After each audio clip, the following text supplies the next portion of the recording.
What's going on, guys? Logan from Mighty Reptiles, and I am here to actually make an impromptu video that has been requested in the comments. William had requested that we made one on enclosure sizes, and I will do that definitely. As you can see, we have all different sizes of racks, but I did used to have snakes as pets. However, I only have one tank, so I'll show off the beginner tank for if you were going to have a little like ball python that'll last you until probably about 600 grams, and I'll show you that by actually putting snakes in the tank so you can like see for yourself how that would be. And then I will show you how bad it would be if you had this guy in that little tank. So yeah, and then I'll go through each of our tub sizes and tell you like how many grams we're putting in each size. So yeah, let's get on to it. All right, so you're all excited. You just went to your first snake show. You got a little tank and some bedding to go with the brand new snake that you got. So here's a little 10-gallon tank. You got this little hatchling, little pastel ivory girl. If you're looking for a size reference, she literally fits in the palm of your hand. And if you have a scale, she's 150 grams. And as you can see, when we set her down in there, it's perfect size for her. She's got enough to roam around the cage, but it's not really too big for her. And let's say she gets a little bit bigger, right? She is now 400 grams. The same little girl that you got. As you can see, still works just fine. This little 10-gallon tank that you picked up for about 20 bucks at the show. 20-40 bucks. Works perfect. Now let's say she is now 600 grams. Given this is going to be about a year down the road, a year or more down the road, I should say. It is starting to get small as she can reach all the way across the cage. Now let's say you haven't decided to step it up, as you should be looking once she has reached the 600 gram range, and she is now 900 going on 1,000. She now fills the cage. Now, if you were able to give me just a moment, I'll show you what it's like if you were to neglect this even more.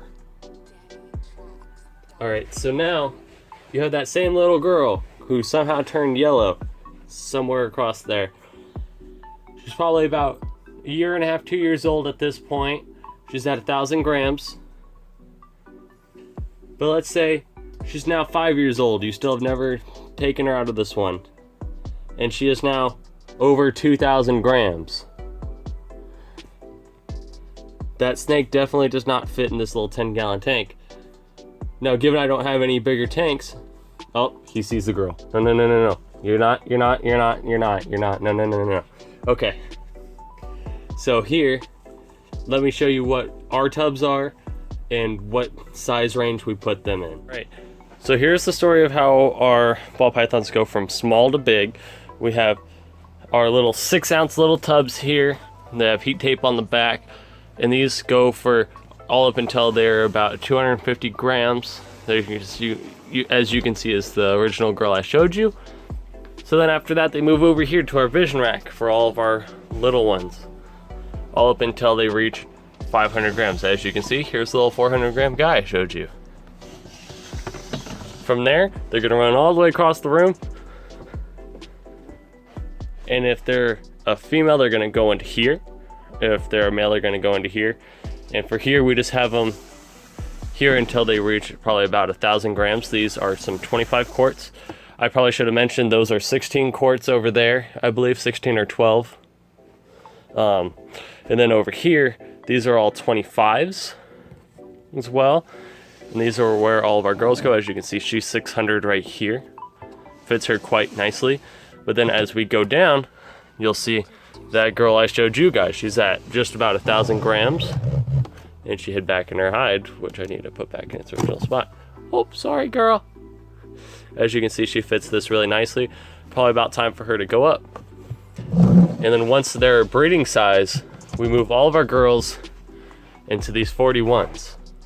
However, we do have some here in our 35s. That's just because we ran out of 41 slots. And these really do still work. They're just not optimal. We like to have a lot of depth in ours. So here, let's see if I can get a good example. Here, let's do Gwen. As you can see, she has a lot of room. Oh, she's with the dude. Let me put her back.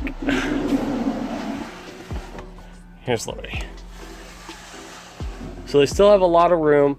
However, we wanted enough space for them to be comfortable to curl up and have their eggs with enough vertical clearance, as well as when you're looking at your girls in terms of fertilization, they really need to be able to control their body temperature. That's why we have these really long 41s for them. So if they want to be on the hot side, we have a abnormal, like hot, more on the like higher side in the back here, and then they have a nice, really good area in the middle here. As you can see, she's a little bit off the back. That's kind of where they tend to stay, and then they have a really cool side up in front.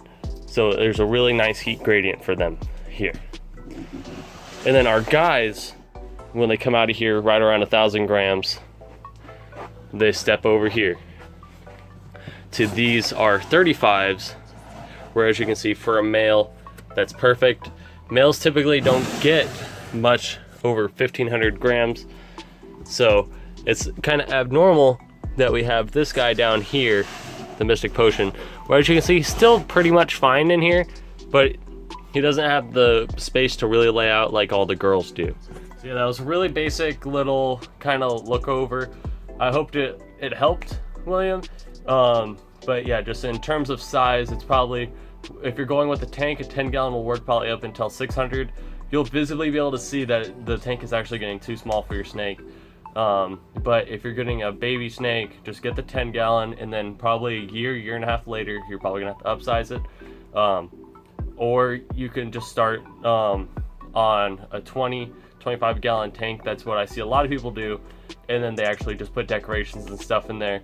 And as the snake gets bigger, I actually see them take out some of the decorations so that the snake has more actual usable space.